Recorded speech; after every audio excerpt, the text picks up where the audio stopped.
It's not about the value of your soul. It's about the value of you in the marketplace. There's always two pains in life. There's the pain of discipline or there's the pain of regret. It's not what happens that determines the quality or the quantity of your life. It's not what happens. And the reason is because what happens to about everybody. No different. The sun went down on all of us last night. A common event, a happening. And I found out that the same things can happen to two different people. One gets rich and one stays poor. Why is that? It's because it's not what happens, but rather it's what you do that changes everything. What's an area of your life right now that you really want to improve? What's an area that's important to improve? So your body's great. How about your career? Career's great. How about your relationships? Intimate one especially, or your kids, or your relationship with your creator, your spiritual side of your life. Or is it your finances? Figure an area that really matters. Decide on that area. I say to people, you've got to participate in your own rescue. You've got to retool yourself. Lasting change is different than a goal. You don't always get your goals, but you always get your standards. Everybody in life gets their musts. They don't get their shoulds. Most people have a list of shoulds, don't they? Don't you have a list of the shoulds, things you should do, you should follow through on? I should lose some weight, I should work out more, I should make more calls, I should respond more rapidly to my email, whatever, you know? I should get into the office earlier, I should be, more confident. Whatever your should list is, people love to have their should list be met, but it's kind of like New Year's resolutions. If it does, it's really exciting, but if it doesn't, which is most of the time, it's a little disappointing, but you kind of know it's not going to happen. But when you decide something is a must for you, an absolute must, when you cut off any possible, you say, I'm going to find the way or I'm going to make the way. Human beings, when they resolve things, when they make a real resolution inside themselves, which is they raise the standard and they make it a must, they find the way. Everything in life is always changing. We don't have to work on change. Change is automatic, but progress is not. So if you want to make real progress, then you really got to look at your life in a different way. You got to say, I got to take control of this process and not just hope it's going to work out like people do who make a resolution. My mom was a powerful woman, so she kicked my fourth father out, whose name I carry, and he adopted me. And when he went out, she decided it wasn't his side, so she kicked me out too by chasing me out with a knife. And I wasn't worried she was going to stab me or anything, but I decided this is freedom, and I've got to find a way to make my life work. But I had no money. I had a 1960 Volkswagen I worked $40 a week as a janitor to buy and pay for. And so I had no car, I had no money, I had no anything. I went and slept in a person's laundry room, and then I decided I've got to figure out what to do, and I needed to feed my mind because I was so depressed, I was so overwhelmed, I'm missing my brother and sister and feeling just completely out of sorts. So I got on a bus and I traveled 14 miles, I remember, because I ended up running it one time, and I went to this bookstore and I bought this book called The Magic of Believing by Claudia Bristol. It's the first real book other than maybe Think and Grow Rich or Emerson's essays. And I started on this journey of saying every single day I'm going to feed my mind. I'm not going to hope good thoughts show up. I'm going to read biographies. I'm going to find out what makes people tick. I'm going to understand what makes me tick. And I wanted to read a book a day, but I didn't do that. I took a speed reading class and I read 700 books over 7 years. And they were all personal development, human development, psychology, physiology. And then what I try to do is take anything that I learned and apply it.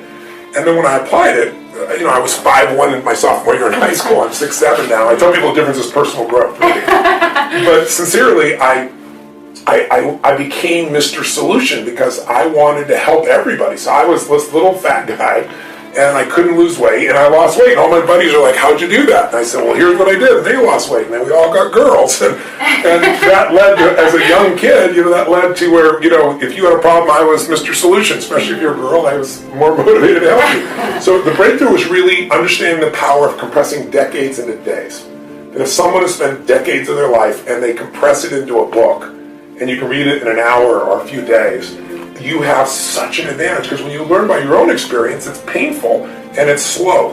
When you learn by other people's experience, everybody knows in the financial world, other people's money is leverage, right? Well, other people's experience is more powerful than other people's money, because you can have the money and lose it.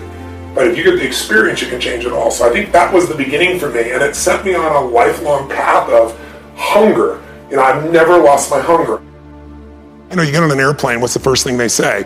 If we get into trouble, mask will come down, oxygen's there, and the first thing you got to do is put it on your kid, right? No, why? Who do they tell you to put it on? Yourself, you selfish bastard. What's the deal here, right?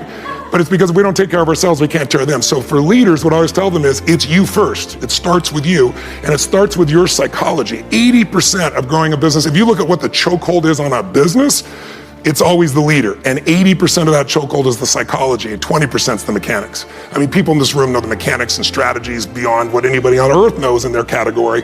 So it's really about you being in the state where you execute. It's like I always tell people, knowledge is not power, it's total BS. Knowledge is potential power. Execution trumps knowledge every day of the week. And so my life is, how do you get yourself to execute? And execution comes from learning to put yourself in that right state every day. What do these people need to get started? Why aren't they starting? We all know the answer is fear. But the difference with you guys or me or anybody who's followed through is we're more afraid of what life would be like if we don't follow through than the person who's willing to settle for what they got and kind of hope it'll change and maybe purchase something for the moment and then not follow through on it. It's almost like people, overachievers, have a little more fear. They're a little more afraid of missing out. They're afraid of not being there, or they got a strong enough reason to follow through. So I'd say if you're looking at home, you want to give somebody some value, go, where do I start? I'm sick of this. That's a damn good place. Once you break through, then it just becomes a game. The people that are getting your products have not yet broken through in most cases. The breakthrough happens by conditioning your mind every day, by feeding it a role model or story. It's putting yourself in a peak state where you follow through by getting physically strong. It's creating a little ritual of doing a little bit each day, and then you get momentum. But the most important thing of all is what we started out with. Why? Why is it a must for you? It doesn't have to be you're against the wall, but it has to be something you're hungry for, because the only difference in people is hunger. And if you're not hungry, get around people that are hungry and something will hit you. So people can change their standard by getting around where it's better.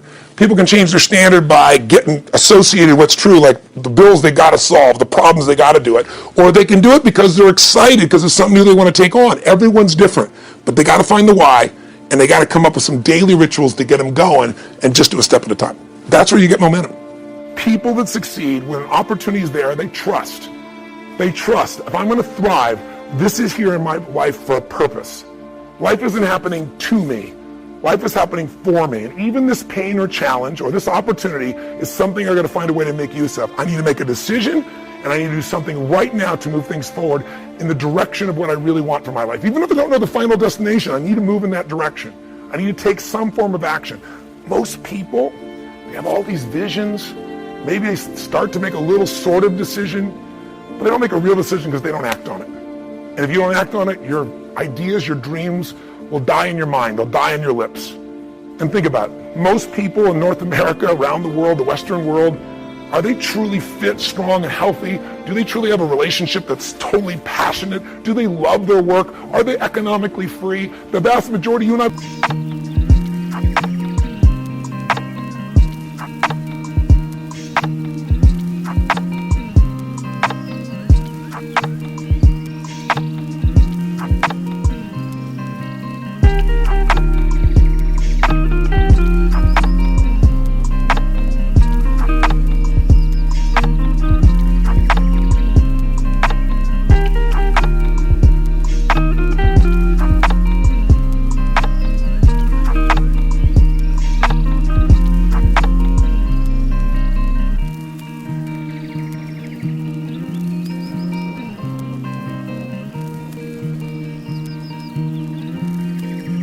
No, the answer is no. If you want to be like most people, then what you got to do is figure out how to survive. If you want to lead, you got to thrive. And you have that capability, and you're probably already doing it. I'm probably speaking to the choir to some extent. If you're still watching this right now, you've turned me off as a raging maniac who's on a rant, because that's what I am. I'm on a rant right now. A rant to call to your soul to say, no matter how great life is, take it to the next level. Find a way to thrive on the very things that stop other people in their tracks. Thrive on what produces fear inside you and in other people. Thrive on something that you envision that you have a higher purpose for. Thrive by being decisive. Thrive by taking massive action. And if the massive action doesn't work, if what you try doesn't work, just simply try something else. And if that doesn't work, try something else. If that doesn't work, try something else until you find what works.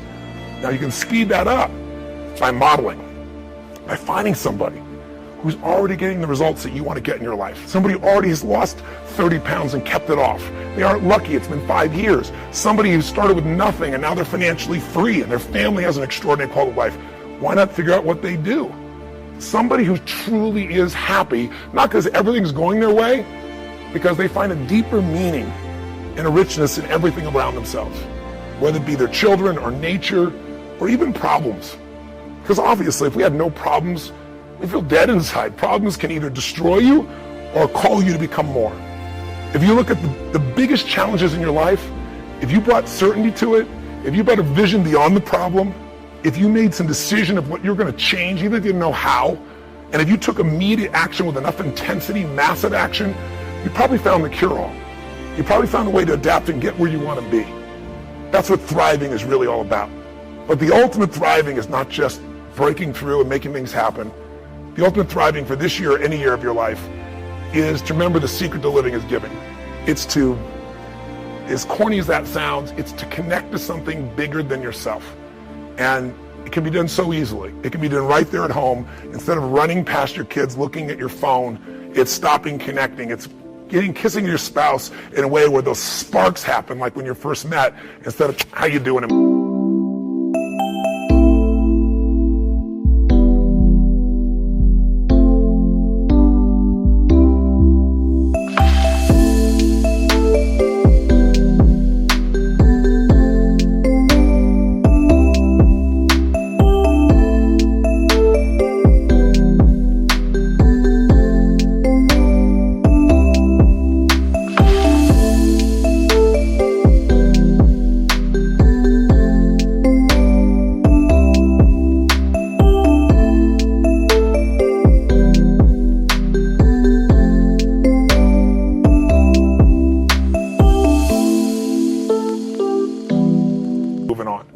Most of us are moving so fast, trying to manage our lives, that we're not thriving. Thriving comes with depth.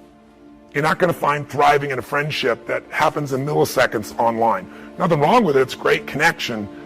But a depth of a real friendship is not your Facebook friend. It's not the same as being with somebody and actually having your full attention, not while you're monitoring what's going on your cell phone. Just the experience of being with somebody. But contributing your caring, contributing your interest, contributing, in a simple way, finding some way to give love, attention, care, joy, or happiness to any human being. It doesn't have to be working in a soup kitchen, but that can be pretty wonderful too. Volunteering an hour in a month, an hour in a week can change a person's life. But it can be outside world, it can also be really on the inside world. If you want to thrive, then you got to remember life's not about me, it's about we. You already know it. It's in your soul.